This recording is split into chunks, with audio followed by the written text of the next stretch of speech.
Australian stars, and welcome back to the interview series. We've had heaps of feedback, heaps of views going on, so this is awesome. I think we're gathering some serious momentum here. This week, we're going to have a chat to a past legend of the club who's got a really interesting story, or lots of stories to tell on the way through, and he loves telling his stories, the boy. So we're going to look forward to getting into that. But before we do, if you've got some friends out there who haven't seen the series, send it on to them or forward me their email addresses. As I said, we're up over 100 views of both Mickey O'Day's and Gordy's episodes, which is great news. So I don't think we're going to hang around much longer in my introduction. And I'm going to introduce to you now Tim Hernardi, who's a very, very, very good friend of mine, and we spent a lot of time together during our footy days. So I'm going to look forward to this series and this episode, and I reckon you will too. So welcome to the episode, Tim Hernardi, the boy. Thanks, boy. Look, and also g'day to all the past and present players. Good to see you all. Now, boy, we'll get into the story, but you're a pretty relaxed cat when it came to your footy. And it sort of seems like that's the setting right now that you're in. Well, yeah, I'm feeling pretty relaxed right now. I'm on beanbag, I think this is where Lockie sort of plays the best of his games and shoot 'em ups and that sort of thing. So yeah, I'm just lying, kicking back on a beanbag, just taking it easy. Yeah, okay. Well, so remember that piece, everyone, when you hear one of the other stories coming up later. I think you know the story we're going to there, boyo. But when putting this together, I normally talk about everyone's playing career, what's all the great things have happened here and with the actual footy and the great moments they've had on the field. But for you, I reckon it's a little bit different, boy. I reckon it's more in the space of what you've done in and around your football. Would you agree? Yeah, look, I think that's probably a fair summary, boy. I guess growing up as a kid, I sort of played most of my football in Trafalgar, and then had a season at Moe, and geez, wasn't that an interesting one? I think that was sort of back in the era of the Pig's Head Gang, which was really interesting. I think I think they tried to build a premiership side in 1 year and recruited a few players, and I was one of them. And let's just say I was scared. It was a very scary moment, because rocking up to training the first night, because I didn't know what I was going to be faced with. And there was one guy that I always used to have a bit of a stoush with on the field when I used to play Newborough, and he said, "Oh, not you. I hate you. I'm going to kill you." As soon as I turned up, oh my God, this is a disaster. But then I guess from there, sort of we transitioned to down to Melbourne. And I sort of, at that point, wasn't really sort of considering playing any more footy. I was just sort of, doing the work thing, having a bit of fun with, obviously, you, who I lived with at the time, and bonding. And then it went from there. Yeah. So, and to put some context around your footy, so you've been recruited. When you're playing Trafalgar, you're playing in the first when you're 16 years old. So you're a pretty handy player as a youngster. Yeah, this is a fact for you, boy. One game. Is that all it was? One game, yep. Because I got glandular. I had one game and then glandular fever straight afterwards. So I was out for the rest of the season after that, and then went to Melbourne. Wow.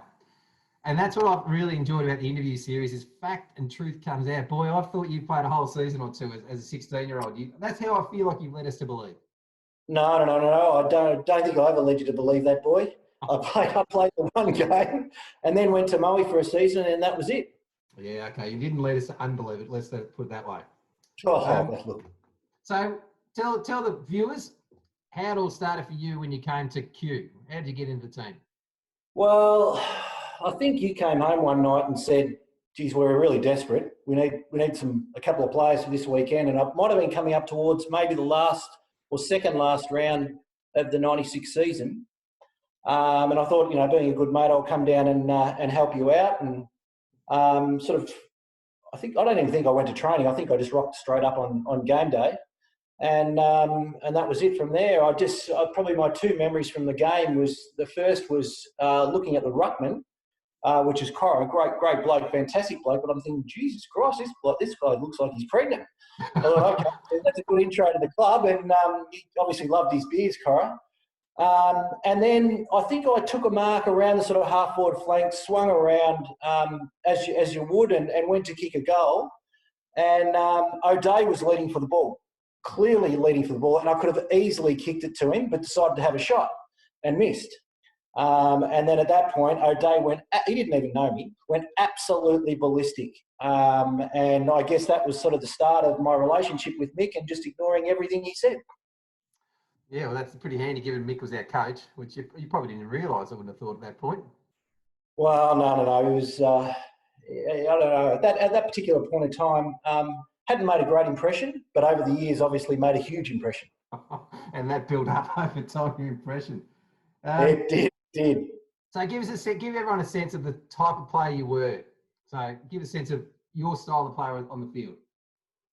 Well, look, I played a lot of my early career sort of on the half back. So used to like running straight at the ball. I sort of consider myself as someone who probably never shirked a contest. Enjoyed also playing on the ball at times, other times not, particularly after a big night. But also then when, I suppose in the probably 97, 98 season sort of started to sort of float more down in the forward line. I really enjoyed that and sort of got some fond memories of waxing with Ivac and O'Day down there. Absolutely. You've got a connection to the couple of the boys in the current team, don't you? Yeah, I do. I work with a couple of the guys, Rambo and Wally. G'day, guys. Yeah, which is quite interesting. So where do you know those boys from? Where do you work at? Work at Sportsbet. Oh, good. I'm hoping you for a longer answer, given I'm just eating the chips. That's a very, very, very good place to work. A lot of fun. So, give us some of your favourite memories, boyo, as a player.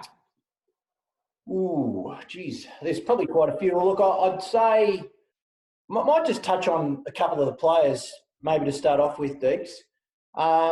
Probably, when I think about passion, there's probably two players that come to mind. Cora, for one, a very sort of passionate player, very angry on the field at times and sometimes off field as well. Then you had the mighty Michael Quinn. It's interesting because growing up as a kid and as a junior, I played in a grand final pretty much every single year, except I think for 1 year. And so me playing in a grand final was almost like playing in another game.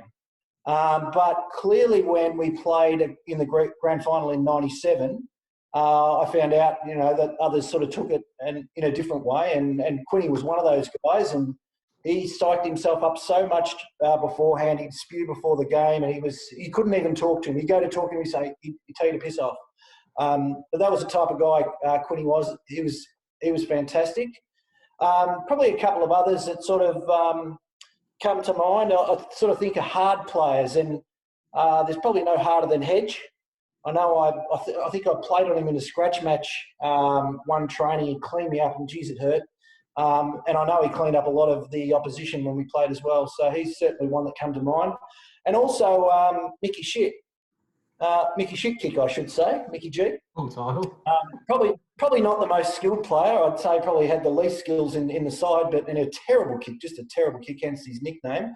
But geez, he used to go hard at the ball, and I think we all loved him for that.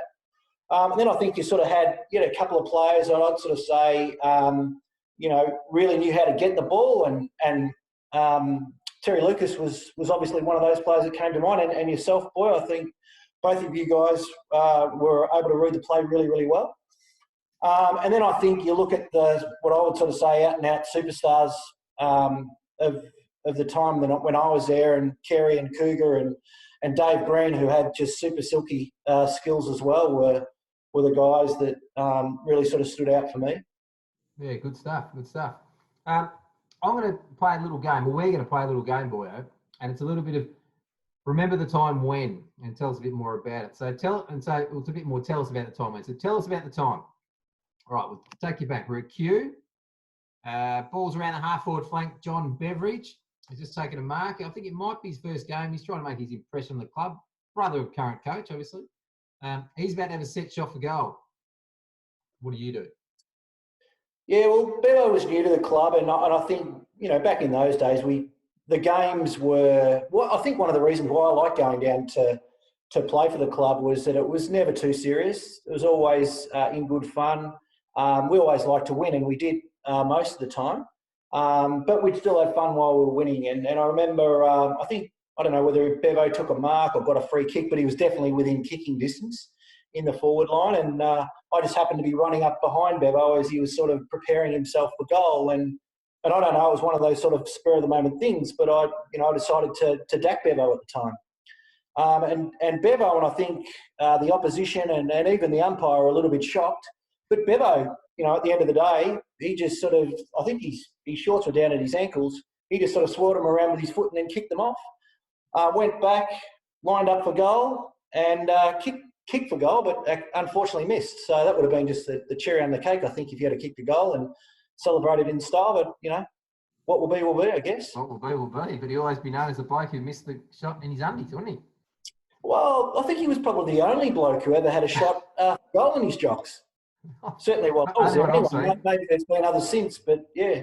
No, I think there won't be any these days, I wouldn't have thought. Next topic, we're at Old Brighton now, boy. We're playing away. Old Brighton. You're on the bench at the time. Brycey's been hurt pretty bad. He's hurt his leg pretty bad. He's come from the ground. I think Brady's a coach. He's looked at you as, I think, the next bloke to go on. Describe what was happening for you at this stage. Well, there's a bit of a build up to this story. Actually, I think we sort of would on a Friday night, and probably it was a lead up into a Thursday night. I can't remember. It was a long time ago. We'd obviously been out, and standard would just be, usually probably finish off the Sunset Strip around sort of 5. And clearly, I don't know, I might have even got a phone call that morning and told, look, you've got to play, we're short. And I was like, no, I'm not playing. Anyway, I got dragged out of bed, went down there, and I said to the guys, I don't care what happens, none of you guys are coming off the ground. If one of you gets injured, I'm not going on.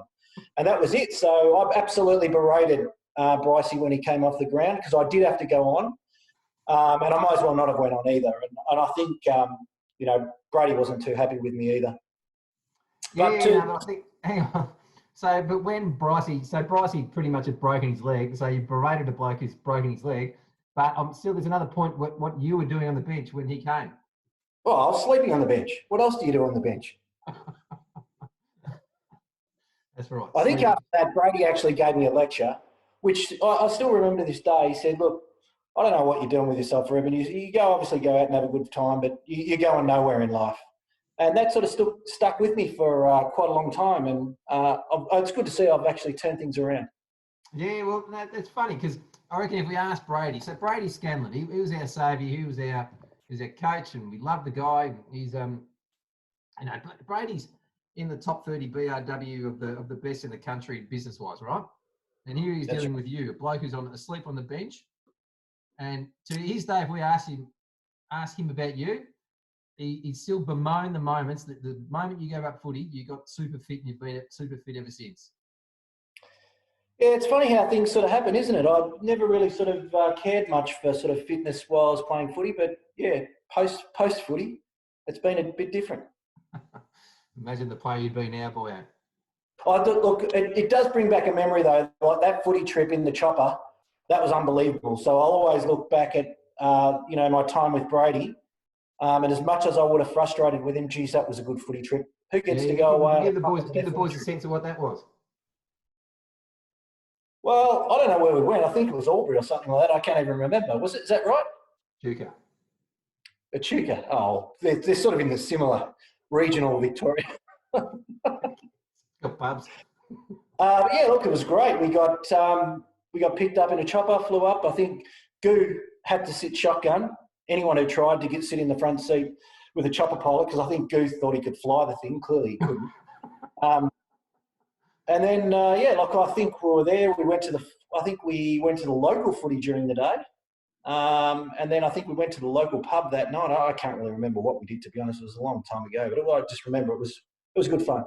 Yeah. You can probably remember. You've got a good memory, boy. It's not about me today, boy. It's your interview. Okay. So sorry. We're speaking now with travelling. So we're going to go for a big trip out to Mount Lilydale. So again, probably a Friday night. We definitely had a Friday night before this one. Mick O'Day's driven us out to Mount Lilydale, which seemed like a 4-hour journey. We grabbed some Maccas on the way. We're doing the warm-up. What happens? Yeah, it was. I think that was we were certainly primed for that game again. It was another one of those ones I probably didn't want to play.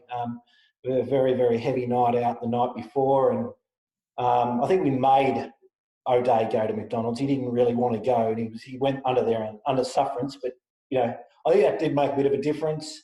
In the warm up, I wasn't feeling too good. I think I might have eaten too many hot dogs and had a crisp meal on the field. Yeah. So I remember we actually played the near side that day. It was just right. We did. Cuts of the wing, I think it was. Yeah, typically when the wind's blowing across the ground, you try and keep the ball on the top side, but it was the opposite strategy for us. Not that day. We took it on in the on the wrong side just to get away from your spew. But you played pretty well that day from memory. I think I did have a good game that day. I think I might have kicked a couple, which is good. I'm sort of noting a lot of your stories are starting off with I didn't really want to play that day. Tell us about the day you didn't really want to play. Look, I always used to enjoy playing it, but more so, I did love footy, but I loved hanging out with the guys more, I think, and the banter that went along with all of that, and just such great guys at the footy club, everyone with a sort of similar mindset, all there to have a good time, but obviously to try and win as well. Yeah. So, boy, you're a premiership player for the club. 1997, you won the flag. So, what are your memories? What are your memories of that? 97. That's a long time ago, but I think obviously when we won the grand final, I think you and I are very close, so we may have had a bit of a hug together. I remember that. And also remember probably late in the night, I think Cora may have smashed the Premiership Cup and off its stem, and all that was left was just the cup, this big sort of silver cup. And then I looked across again, and all of a sudden, Timmy Reynolds had the cup on his head and was wearing it like Colonel Clink out of Hogan's Heroes. So that's probably the memory that I've got from that grand final win. It was very funny. Nothing about the game. Oh, look, the game was, we obviously played well and we won. So that's night one of our premiership celebration. What happened after that? After the premiership celebration? Yeah. No idea. Oh, the following week. Yes. Yeah, we took the week off, as you do when you win a premiership. I probably didn't do it as a junior, but as obviously a senior, we took the week off, and lucky, our coach at the time, Mick O'Day, the lovely man he is, had a holiday house and still has the same holiday house actually down at Ocean Grove. So we spent some time down there for the week. I think yourself, Goo, aka Jamie Edwards, senior constable. I'm not sure what he is these days. Prosecutor, I think. Prosecutor. Okay, yeah, okay. He was probably those guys that was fining people as they were sort of eating their souvlaki on a bench during COVID or something like that. Yeah. Who knows? Yeah, we're not really sure what he did, but yeah, look, we had a great time. We went away on a trip earlier in the year, and there was a game called Red and Black. We used to play that. It was a very simple card game, drinking game, and all you had to do was make a bet in a glass, which is pretty simple. Pour as much as you want, a little thimble in the bottom, or you could fill it right to the top. And you just had to guess what the next card was, whether it was a red or black. And, you and I were quite good at this game, boy. I'd say we dominated. Yeah. But unfortunately, our good friend Goo, he made a real mess of himself. It's not one of his proudest moments. That was everywhere. That went everywhere, that stuff. He just couldn't stop spewing, could he? I know. He was a complete mess. Yeah. But he did leave the light on for a part to make sure when he spewed, he knew where to go. He did. So 98, we're playing 98. We're going well. We make the grand final. You missed the grand final. Yeah, well, I did miss the grand final, and you know this story very, very well. I think it was in the second semi or prelim. There you go. I think you kicked the ball. It could have maybe went 100 metres in the air because you were a long kick. So there's a good chance it went 100 metres high. And, of course, being the sort of brave backman I was at the time, sort of straight underneath it, marked it, but unfortunately it went about 8 metres in length. And then all of a sudden I was just drilled from behind by my opponent, who was obviously angry at the time. And I went sort of shoulder first straight into what was a very hard ground at the time. and that was it. Broke my collarbone, pulled my pectoral muscle off my chest, which wasn't ideal.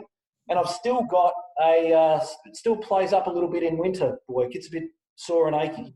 So thank you for that. That was your gift for me. No Not only did I worries. get a break collarbone, but I also missed the grand final, which was devastating.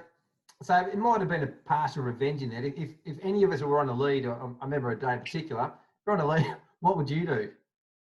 Well, you're probably one of the slower players in the team, so I thought I don't often get to see you run much, so I thought I'd put the ball out 50 metres in front of you, so you had to sprint for the ball, of which you did while swearing at me the whole time.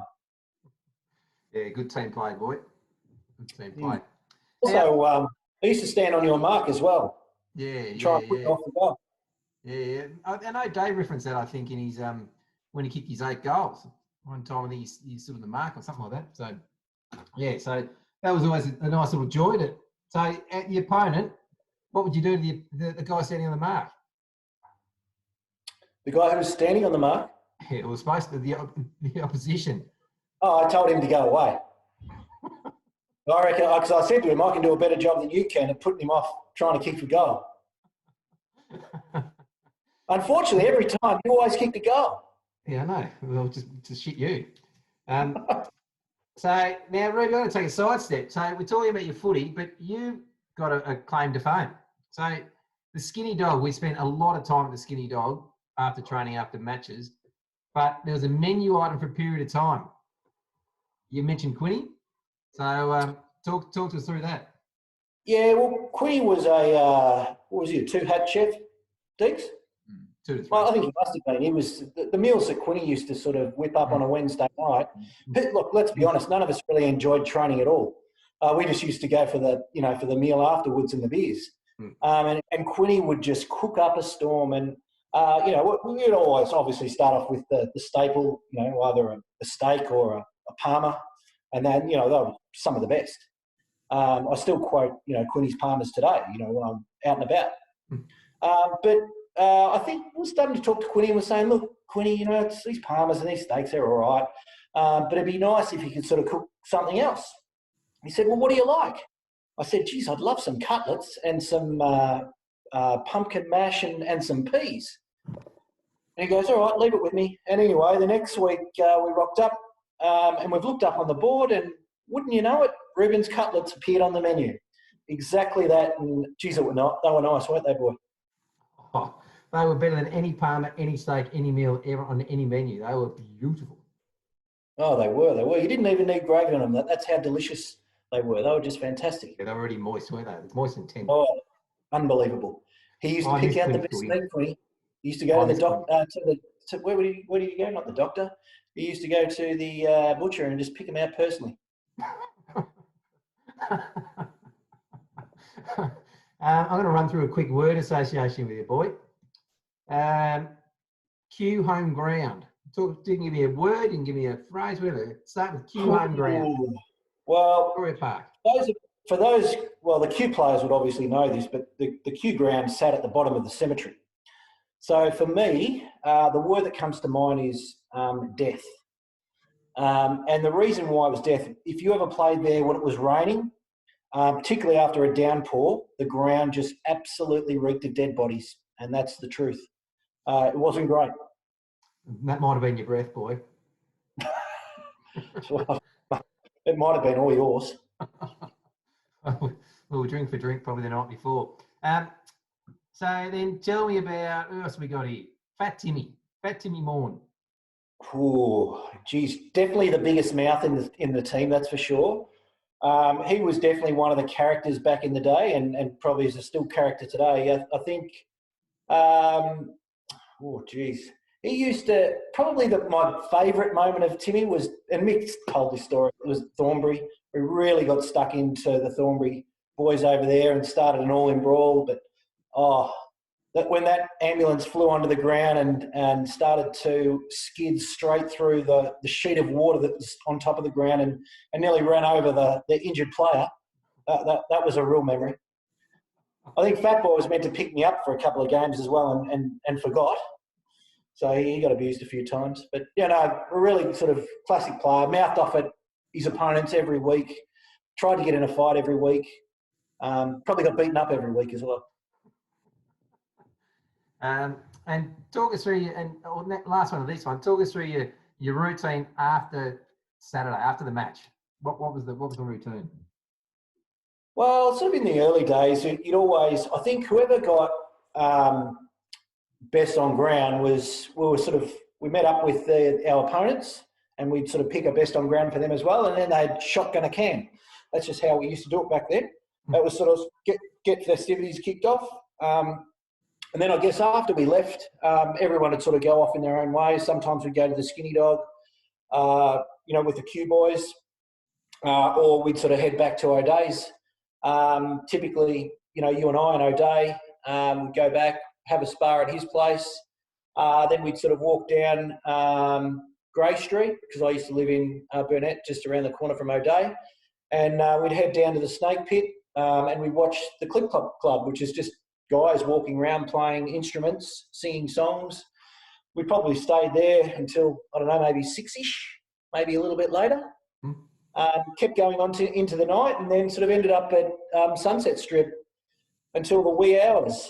And then if we felt like it, we might go down to Topolino's for a pizza. Yeah. Or not, might have went home after that. Whatever, but week after week. It was. It was like it was on repeat. It was good fun. Now, you mentioned one other one of these. You mentioned Mr. Goo before, Jamie Edwards. Word association. Yes. Go for it. Well, he was one of those other players who was a little bit angry as well. You know, his favourite saying was to his opponent, "Don't come near me, I'm going to rip off your head and shit down your throat." He used to say that all the time. I didn't understand why he was so angry. Clearly he had some real problems back then, probably with us. But no, yeah, he would look, another classic guy. I think I went down in 97, you and I. He'd always pick you and I up in his troopy on the way through. Loved to get stuck into everyone, and I think we all loved him for that. Yeah, good player, good? Not really. Pretty ordinary, I thought. Tried hard. He did try hard. Look, he's one of those players who had no skills, but he really tried a lot.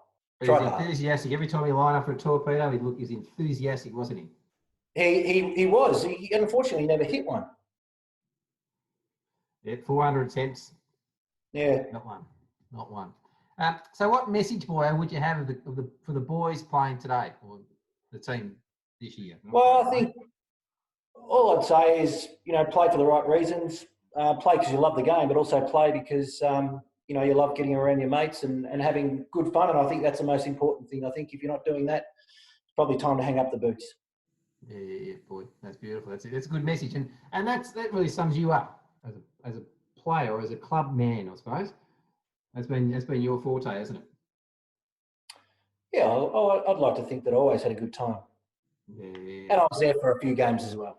Yeah. So have we missed any stories, boy? Have you got any others for us, or we hit them? No, nothing that comes to mind, boy. One question for you before we go. Good on you. Yep. What does... You don't know where this is going, do you? No. Where did the name The Boy come from? I don't know. Is that... I know Tarzan had a son called Boy. Do you reckon it was that? I never knew that. Don't know. So you've always been Rueben. We know where that came from good guys, bad guys. The Boy. I don't know. One of those things, boy. We probably had 10 beers deep when we came up with it and stuck. Well, that's right. Actually, the one last story I probably would like to share. Probably our loved coach Mick O'Day. I know. I think it was one game. It was just prior to sort of you and I sort of organising a ski trip, or not us organising the ski trip, but us going on a ski trip. And there was one spot left, and I think Mick had just broken up from his long-term girlfriend. Emma. Yep. Emma. Geez, you've got a good memory. And he was, it's fair to say he was devastated, and so he should have been. I think it was 9 or 10 years, in the making. And, she sort of had pulled the pin, and, Mick was really down in the dumps. He just got back from Africa, and then I think he got a bout of chicken pox as well, I think. The old spot. Yeah. So it was a bit down, and we said to him, "Come on, Mick, come away. You'll have a great time, ski trip." And lo and behold, he meets his wife on that trip. So that's just a great story to sort of finish off with, I think. It is a great story. It is a great story. There was a poignant moment on the trip up as we were going over the Black Spur. I'm in the front, you're in the back, Mick's driving. And he poured his heart out to us. He absolutely, and Mick, we looked up to Mick. He was a bit of a leader for us and a bit of a guidance for the way we lived our lives. And He poured his heart out to us. He was actually like our father. He used to tell us off all the time. I think so. He's old enough to be, I think. He was. He really used to tell us off. Geez. Yeah. And so he's poured his heart out over the Black Spur and says, I've been with this girl. I don't know if I'll ever meet another girl. And I'd never seen this emotion in Mick.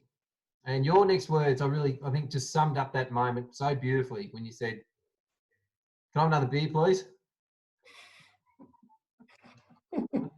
Did I say that? You did. And poor old Mick, his shoulder dropped down, and he was a bit upset by that. But no, it's good. But as we hopped out of the car, who was standing there? I think what we did, boys, we paved the way for him. We did. We made it easy. We made it easy. Yeah. There were plenty of others. Yeah, that's right. That's good. Well, Boyo, you have been certainly a legend of the club over time, boy. The fun you've had and brought to the team over the years has just been first class, mate. So thank you. You're a clubby legend, boy. So it's been a joy to have you on today to talk about old stories. We've had a lot of fun in the lead up to this talking about the old stuff too, haven't we? So, but thanks for coming on, boy. Thanks, boy. Thanks for having us, and all the best to the present players this year. Unfortunately, you're probably not going to get a game, which is, but geez, you must be looking forward to a beer. I know I had one last night. It was the sort of first night out, which was good. So, enjoy, and, for future years, hopefully you can get a game next year and get things back to normal. Good stuff. That's very good. Very good, boy. Good on you. All right, well, we'll sign off there, team. So, keep staying tuned for more episodes. We're going to pump a few throughout pretty quick shortly. So we've had Tim Hernardi today. We'll have a few more after that. So thanks again for your time, boy. And remember, everyone, we are the mighty Club 18. See ya.